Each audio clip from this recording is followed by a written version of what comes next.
Members, I unfortunately have to be voting down on this bill for a few reasons. We talked a little about the lack of a quality accountability metrics that are similar to what we see in traditional public schools.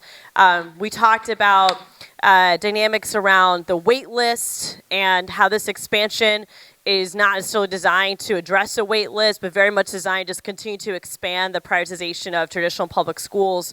And of course, the fact that we did not accept any amendments that Rep. Smith brought forward that would have helped to, at the very least, add research to the topic of discrimination in all of our schools, including efforts to just try to eliminate it completely, did not pass this body. I'm very hopeful for a world where we can all stand up and say that every educational institution is being treated the same, that there is a place for competition because we're judging folks at the same level. We're creating a marketplace where traditional public schools can compete at the same level of private schools and charter schools. I'm very hopeful with the budget conversations and increasing the salaries of traditional public schools. I think that'll make a big difference in empowering our parents who choose public education to also see incredible results continue to come from public education, but even more so.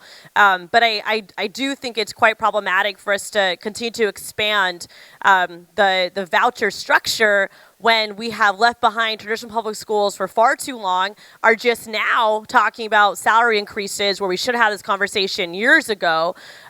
Meanwhile, we don't have any type of accountability standards in these private schools to even know, A, what kind of discrimination is happening, but discrimination aside, let's talk about the quality. Let's talk about the longevity of students in the private system, and also, of course, diving deeper into the quality of these schools as we compare them to charter schools and traditional public schools. I'll tell folks all the time that I am very, very pro-school choice, but I want to make sure that the parents who choose public education are also not left behind. So I'll be voting no on this bill, and I encourage my colleagues to do the same. Thank you, Mr. Speaker.